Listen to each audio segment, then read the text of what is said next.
Hello friends, कैसे हैं सभी। हम मैनेजमेंट कवर कर रहे थे। मैनेजमेंट में काफ़ी सारे लेक्चर्स पहले ले लिए हैं। अभी हम उसके आगे स्टार्ट करेंगे। बहुत शानदार तरीके से ये सारे आए हुए क्वेश्चंस हैं। बिल्कुल भी एक भी इसमें वेस्टेज वाला क्वेश्चन नहीं है। एक को भी हल्के में मत लेना। आपको एग्ज़ाम में बिल्कुल सेम मिलेगा। बहुत सारे एग्ज़ाम्स से कलेक्शन करके यहाँ आपको दिखाया जा रहा है डाटा, और उस बेसिस पे कुछ एडिशनल चीज़ें भी इसमें डाली गई हैं। हमेशा याद रखिएगा कि लहरों से डर के नौका पार नहीं होती और हिम्मत करने वाले की हार नहीं होती, है ना। तो हमेशा अपने आप को मोटिवेटेड रखिए, पूरी जान लगा दीजिए, जीत आपकी है। चलिए स्टार्ट करते हैं हमारा क्लास। यहाँ से स्टार्ट कर लेते हैं। पहले मैंने करवाया है बट फॉरगॉट कि मैंने कहाँ से करवाया है। ओके चलो, ग्रेपवाइन हो गया था। मजदूरी, मजदूरी क्या होती है फ्रेंड्स। मजदूरी वह आय है जो कर्मचारी को उसके कार्य के बदले में प्राप्त होती है। ये कथन किसने कहा है? ये कथन जोड़ ने कहा है। किसने कहा है फ्रेंड? जोड़ ने कहा है कि मजदूरी वह आय है जो कर्मचारी को उसके कार्य के बदले में प्राप्त होती है। मजदूरी का जीवन स्तर सिद्धांत किसने दिया है? ये कार्ल मार्क्स व डॉक्टर मार्क्स ने दिया है। ठीक है, मजदूरी का जो जीवन स्तर सिद्धांत है ये किसने दिया है? ये कार्ल मार्क्स व डॉक्टर मार्शल ने दिया है। मजदूरी का जीवन स्तर सिद्धांत किसने दिया है? कार्ल मार्क्स व डॉक्टर मार्शल ने। जीवन निर्वाह मजदूरी का सिद्धांत किसने दिया है? जीवन निर्वाह मजदूरी का सिद्धांत डेविड रिकॉर्ड व लास्ले ने दिया है। ठीक है, जीवन निर्वाह व मजदूरी का सिद्धांत किसने दिया है? डेविड रिकॉर्डो व लास्ले ने। जीवन निर्वाह मजदूरी का सिद्धांत दिया है किसने? डेविड रिकार्डो व लास्ले ने। फिर है कि मजदूरी कोष, मजदूरी कोष किसका है? सिद्धांत किसके द्वारा दिया गया है? जॉन स्टुअर्ट मिल ने मजदूरी कोष सिद्धांत दिया है। मजदूरी कोष सिद्धांत किसने दिया है फ्रेंड्स? जॉन स्टुअर्ट मिल ने। और निर्वाह, जीवन निर्वाह मजदूरी का सिद्धांत डेविड रिकॉर्ड व लास्ले। ठीक है, ये याद रखिएगा, इनमें कुछ समझाने वाला नहीं है। ट्रिक हम लगा सकते हैं कि जीवन को निर्वाह का के लिए जो मजदूरी है ये सिद्धांत कौन दे रहा है? David Ricardo. ठीक है, व लास्ले, मतलब ये रिकॉर्ड किया गया कि एक इंसान के जीवन के लिए क्या क्या चीजें आवश्यक हैं, उस हिसाब से उनको जो है जीवन निर्वाह मजदूरी दी गई। रिकार्डो से हम रिकॉर्ड याद कर लेंगे। और मजदूरी कोष किसने दिया है? जॉन स्टुअर्ट मिल ने दिया है। तो जहाँ पे मिल लगेगा वहां पर, और स्टुअर्ट, वहां पे स्टोर बनाया जाएगा। स्टोर एक तरीके का कोष मान लो उसको, कोष भी तो पैसों का स्टोर ही होता है, ट्रेजरी। तो जी मजदूरी कोष जो है ये जॉन स्टुअर्ट मिल ने कहा है कि किसी कंपनी को अपने मजदूरों के लिए एक मजदूरी का कोष बनाना चाहिए जहां से उनकी सैलरी निकलेगी। ठीक है, लेबर ट्रेजरी। फिर देखेंगे कि मजदूरी का आधुनिक सिद्धांत किसके द्वारा दिया गया है? ये जे.आर. हिम्स, हिमल ने दिया है। ठीक है, मजदूरी का जो आधुनिक सिद्धांत है ये किसके द्वारा दिया गया है? जे.आर. हिमल के द्वारा मजदूरी का आधुनिक सिद्धांत दिया गया है। फिर हम आते हैं कि न्यूनतम मजदूरी वह मजदूरी है जो श्रमिक तथा उसके परिवार की भौतिक आवश्यकताओं को पूरा करे। यह कथन किसके द्वारा दिया गया है? ये अखिल भारतीय सेवा योजक संगठन के द्वारा दिया गया है। क्या दिया है फ्रेंड्स? कि न्यूनतम मजदूरी वह मजदूरी है जो श्रमिक तथा उसके परिवार की भौतिक आवश्यकताओं को पूरा करे। ठीक है, मिनिमम वेजेस। कोई भी श्रमिक है और उसका परिवार की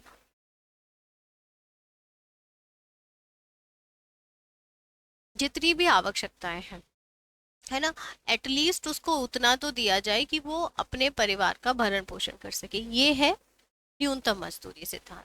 ठीक है, और ये किसने दिया है? ये अखिल भारतीय सेवा योजक संगठन के द्वारा दिया गया है। फिर हम देखेंगे कि उचित मजदूरी का सिद्धांत किसने दिया है? तो ये मार्शल एंड पीगो, ने उचित मजदूरी का सिद्धांत दिया है? किसने दिया है फ्रेंड्स उचित मजदूरी का सिद्धांत? मार्शल एवं पीगो ने दिया है।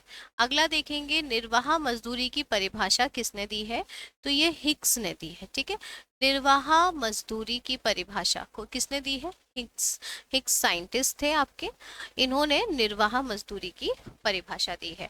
भारत में लेखा मानक एक इस विषय में व्याख्या करता है लेखांकन नीतियों का प्रकटीकरण में। ठीक है, भारत में लेखा मानक एक, ठीक है, अकाउंटिंग स्टैंडर्ड वन क्या बताता है? तो ये लेखांकन अकाउंटिंग की जो नीतियां हैं, जो पॉलिसी हैं, उनके बारे में बताता है लेखा मानक एक।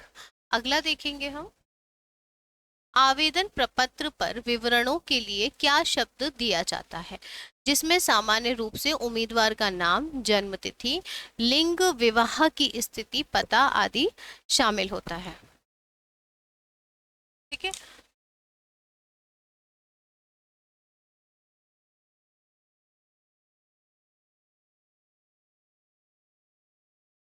आवेदन प्रपत्र पर विवरणों के लिए क्या शब्द दिया जाता है? जिसमें सामान्य रूप से उम्मीदवार का नाम, जन्म तिथि, लिंग, विवाह की स्थिति, पता आदि शामिल होते हैं। तो ये व्यक्तिगत जानकारी होगी डेफिनेटली, है ना।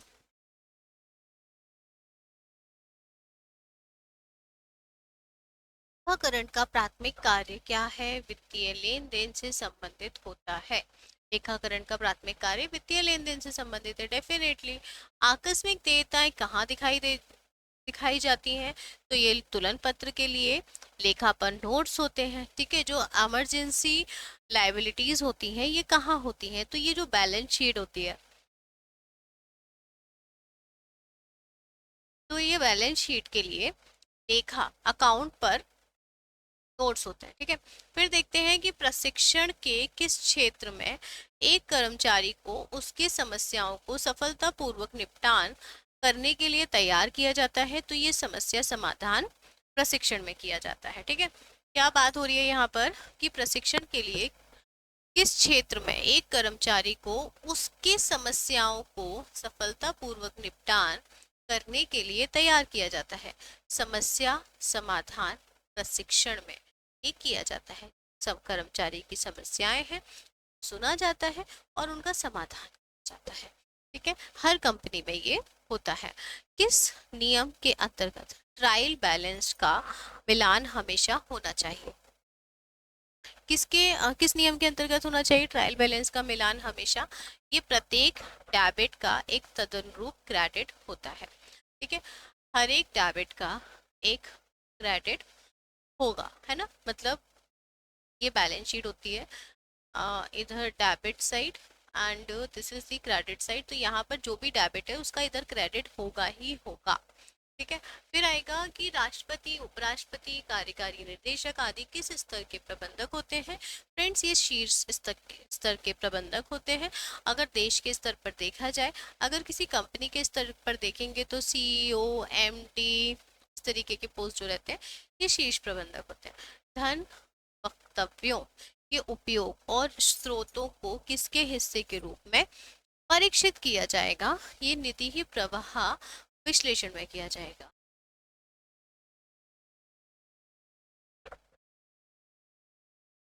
धन वक्तव्यों के उपयोग और स्रोत को किसके हिस्से के रूप में परीक्षित किया जाएगा?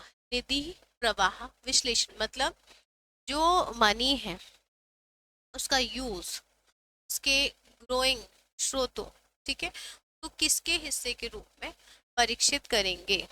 मतलब उसका क्या यूज हो रहा है, पैसा कहाँ से आ रहा है, ये सब कुछ स्टडी कहाँ करेंगे? तो ये सब कुछ कैश फ्लो में स्टडी करेंगे। ठीक है, निधि प्रवाह विश्लेषण, कैश फ्लो का क्लासिफिकेशन देखा जाएगा, पैसा आ कहाँ से रहा है, कहाँ यूज हो रहा है, मतलब कहाँ खर्च हो रहा है।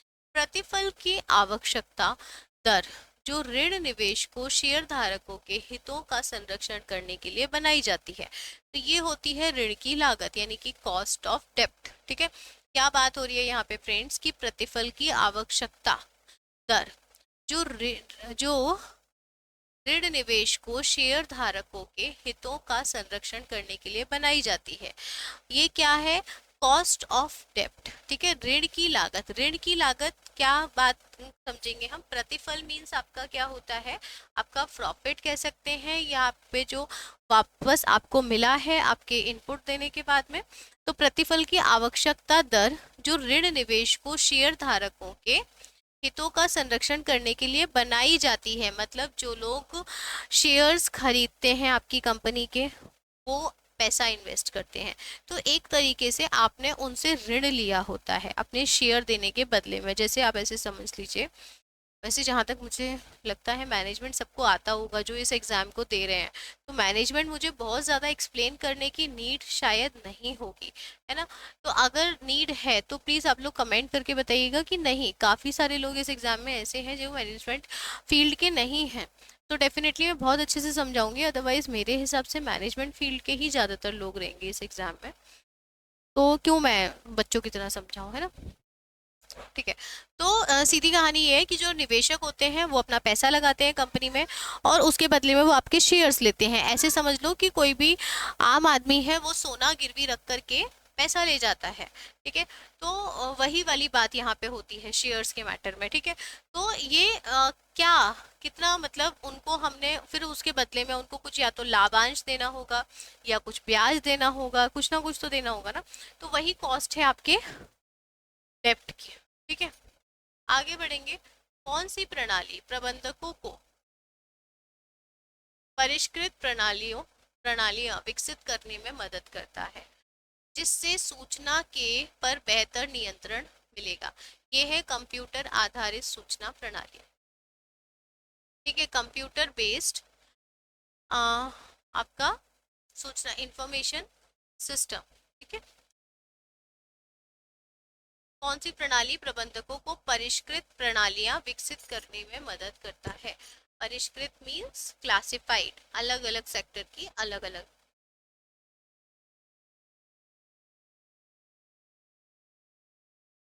पूंजीगत व्यय कहाँ दिखाई देता है? ये बैलेंस शीट में दिखाई देता है, पूंजीगत व्यय।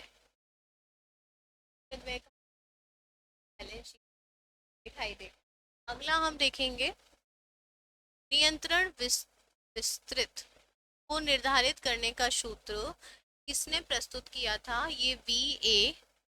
ग्रैक्यूनास ने किया था, ठीक है। नियंत्रण विस्तृत को निर्धारित करने का सूत्र ये V.A. ग्रैक्यूनास ने, ये ग्रैक्यूनास ने मतलब जो आपका स्पैन ऑफ कंट्रोल होता है, स्पैन ऑफ कंट्रोल का मतलब कि एक लीडर के अंडर कितने उसके फॉलोअर्स हैं, ठीक है। तो उसको और ज्यादा विस्तृत करने के लिए किसने कहा था?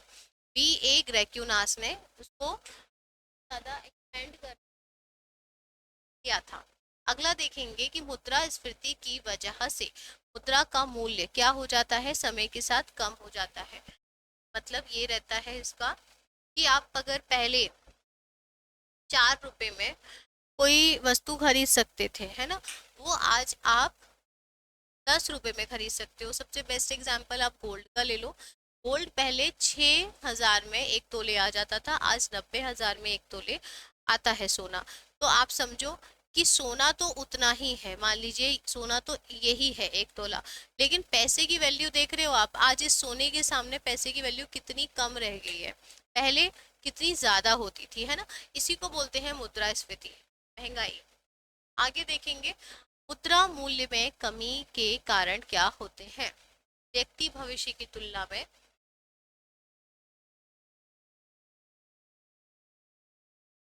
वर्तमान में उपयोग करना पसंद करता है, तो यही होता है मुद्रा मूल्य में कमी का कारण। अगला देखेंगे मुद्रा का मूल्य अलग अलग समय बिंदुओं पर क्या होता है? अलग अलग, ठीक है। मुद्रा का जो मूल्य है वो अलग अलग समय बिंदु पर क्या होगा?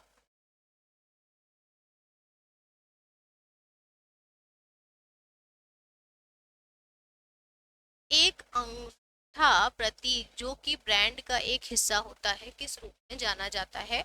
ये लोगो के रूप में जाना जाता है। लोगो जैसे कि प्यूमा का इस तरीके से टाइगर रहता है ना, कुछ रहती है पीछे, और भी रहते हैं, जैसे हुंडई का एच रहता है, गाड़ियों पे आपने देखा होगा, है ना। ये सब लोगो होते हैं, तो ये किसी भी कंपनी का लोगो उसकी पहचान बता देते हैं। पार्ले का पी रहता है। और एलजी का, एलजी का तो लोग फुल फॉर्म ही नहीं जानते, लोगों से ही उसका नाम जानते हैं, एलजी, है ना। तो ये जो पहचान चिन्ह होते हैं कंपनी के, एडिडास का ये कुछ रहता है, ऐसे कुछ रहता है ना। तो यही लोगो होते हैं ब्रांड का प्रतीक चिन्ह।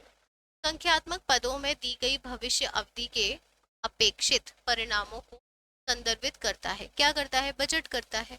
बजट क्या करता है कि भविष्य में कितना पैसा कहाँ यूज होगा, इस चीज का कैलकुलेशन करके एक बजट बना लिया जाता है। ठीक है, संख्यात्मक पदों में भविष्य की अवधि का पता लगाना बजट हो गया। किस व्यक्तिगत मूल्यांकन गतिविधि में मूल्यांकनकर्ता को कर्मचारी के व्यवहार के प्रबल एवं कमजोर पहलुओं का वर्णन करने के लिए कहा जाता है? तो ये है आपका निबंध मूल्यांकन। ठीक है, क्या बात चल रही कि किस व्यक्तिगत मूल्यांकन गतिविधि में मूल्यांकनकर्ता जो है, निबंध मूल्यांकन में क्या होता है कि जो मूल्यांकन करता है वो किसी व्यक्ति का, कर्मचारी का व्यवहार के पॉजिटिव पॉइंट्स और कमजोर यानी कि नेगेटिव पॉइंट्स, या उसकी अच्छाइयाँ, उसकी ताकत, वो किस फील्ड में अच्छा है और किस फील्ड में उतना अच्छा काम नहीं कर पाता है, कमजोर है, इसका वर्णन करेगा। तो ये इसमें निबंध मूल्यांकन कहा जाता है इसको। कौन सी प्रबंध शैली उत्पादन के प्रति निम्न सरोकार और लोगों के प्रति निम्न सरोकार के द्वारा अभिलक्षित की जा सकती है? तो ये है आबंधता, आहस्तक्षेपी। ठीक है, कौन सी प्रबंधन शैली जो है उत्पादन के प्रति निम्न सरोकार और लोगों के प्रति निम्न सरोकार के द्वारा अभिलक्षित की जा सकती है? आबंधता या आहस्तक्षेपी। ठीक है, मतलब इसमें एक दूसरे को इंटरफेरेंस नहीं होता है। ठीक है, मैनेजमेंट की शैली में इसमें लोगों को काम करने का अपने तरीके से स्वतंत्रता दी जाती है। निम्न सरोकार, कम मतलब रखो। ठीक है, एक दूसरे से अपने अपने काम पे ध्यान दो, और लोगों के प्रति निम्न सरोकार। ठीक है, कम से कम कंट्रोल, कम से कम डायरेक्शन, बस आप अच्छा काम करके दो, कैसे भी करके दो, ये वाली बात है। शॉप फ्लोर कार्यकर्ता किस स्तर के प्रबंधकों के साथ जुड़े रहते हैं? तो ये निम्न स्तरीय प्रबंधकों के साथ जुड़े रहते हैं। अगला है आपका शॉप फ्लोर, मतलब होता है जो बॉटम लेवल पर जो कर्मचारी लगे रहते हैं, बॉटम लेवल पे, मतलब प्रोडक्शन लाइन में काम करते हैं। इस तरीके के लोगों की बात हो रही है यहाँ पे।